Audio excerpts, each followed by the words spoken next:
Nostalgia. It's a powerful thing. As humans, we have a tendency to look back into the past and imagine a simpler time. A time that wasn't weighed down by the problems of the present or the uncertainty of the future. Nostalgia plays a huge role in auto racing discourse online, regardless of which form of motorsport you follow the closest.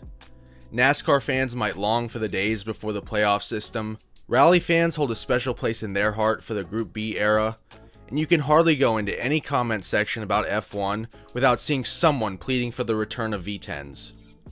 For IndyCar fans of a certain age, there's only one era. In a weird twist of fate, American open-wheel racing's lowest point was also its peak. The sport never before or since was as competitive, fascinating, dangerous, and an all-around sight to behold. In 1996, Indianapolis Motor Speedway chairman Tony George launched the Indy Racing League, a form of the sport that more closely followed his version of what IndyCar racing should be. This power grab threatened one of the world's greatest racing series, the CART IndyCar Series. By the end of 1995, IndyCar racing, with the exception of the Indianapolis 500, was sanctioned entirely by championship auto racing teams, a group of car owners who banded together to wrestle control of the sport away from USAC in the late 1970s. Although CART didn't sanction the Indy 500, the event still found its way onto the CART schedule, paid points towards the CART championship, and every CART regular attempted to qualify. When the IRL ripped the 500 out of CART's hands, it was expected that CART would quickly wither and die, but in the short term, that couldn't have been further from the truth. CART, even without the Indy 500, boasted the most diverse circuit racing championship anywhere in the world.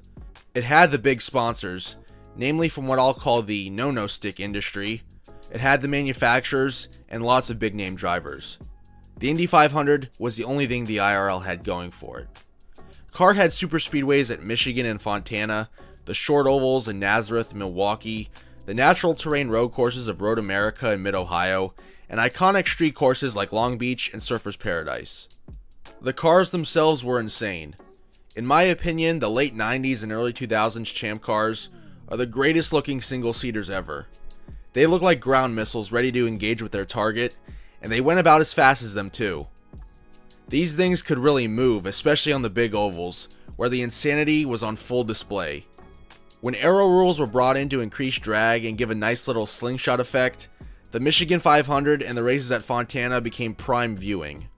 In 2000, the pole speed at Michigan was a whopping 234.9, and of course, at Fontana later that year, Gilles de Ferran set the single-lap closed course record with a 241.428 mile-an-hour average lap speed. It's hard to verify if the claims are correct, but it's been said that some of the trap speeds from 2000 at Michigan and Fontana ventured into the 250 mile-an-hour range. Total insanity. In an era with no head protection or safer barriers, these guys were heroes. No two ways about it. A 2.65-liter turbo V8 producing 900 horsepower at 15,000 RPMs from either Ford, Honda, Toyota, or Mercedes, inside of a 1,500-pound chassis from one of 5 different chassis suppliers, gave teams plenty of options to pick from. Heck, for most of CART history, Team Penske even designed and ran their own chassis yearly like a Formula 1 team, until they became uncompetitive with that in 1998 and 1999. The team lineup was stacked, with Penske, Ganassi, Team Green, Newman Haas, Team Rahal, Patrick Racing, and Forsyth Racing leading the way. And the drivers were some of the biggest names ever. Even after the likes of AJ Foyt, Mario Andretti, Emerson Fittipaldi, Rick Mears, and Nigel Mansell retired or moved on, CART's driver lineup in the back half of the 90s was incredibly strong. Alex Zanardi, Juan Pablo Montoya, Jimmy Vasser, Gilles de Ferran, Elio Castroneves, Dario Franchitti, Paul Tracy, Greg Moore, Adrian Fernandez, Tony Kanaan, Brian Herta, Max Pappas, Robbie Gordon, Kenny Brack, Michael Andretti, Cristiano D'Amata, and I could still go on and on. While Ganassi dominated from 1996 to 1998, from 1999 to 2001, it was really the peak of the series in terms of on-track product, with the championship going down to the wire each year and lots of different race winners. Sure, you still had the big teams wind up at the front come season's end, but you never knew what you were going to see on a race-by-race basis. However, this era had its drawbacks too. As speeds continued to rise, safety was called into question numerous times. The deaths of Jeff Krosnoff in 1996 and Greg Moore and Gonzalo Rodriguez in 1999 brought the series under scrutiny. Alex Zanardi's horrendous accident at the Eurospeedway Lausitz in 2001 further solidified kart's reputation as a dangerous series. Organizationally, the series was a mess. It burned through several different leaders following the ouster of Andrew Craig in 2000. Seeking an infusion of cash, CART put itself up for sale with an IPO on the NASDAQ. This quickly raised $100 million. Now, this sounds great, but there's only one problem. Stock prices can decrease and shareholders can sell off. In the ever-evolving world of auto racing, you need strong streams of income. There's a reason NASCAR and F1 have never really done this. CART learned the hard way that this wasn't the way to go. As rumors of a merger with the IRL loomed, and the series was hit with negative PR seemingly at every turn, the stock price plunged. 2001 saw CART take body blows that hurt the series further. While their market share of fan interest in the United States was waning, CART planned its most ambitious schedule yet, with 2 races in Europe to go along with already existing races in Brazil, Japan, and Australia. The most disastrous scheduling choice for 2001, however, was the addition of Texas Motor Speedway. As Homestead and Gateway switched their allegiance to the IRL, CART needed a new oval race. Texas had hosted exciting IRL races, and CART believed they could put on a much better show. However, come race weekend, the speeds of the Champ cars were simply too high, and drivers were even blacking out mid-corner. The race was cancelled the morning of, leading to a PR disaster and a lawsuit from Bruton Smith that CART had to settle, further crippling them financially.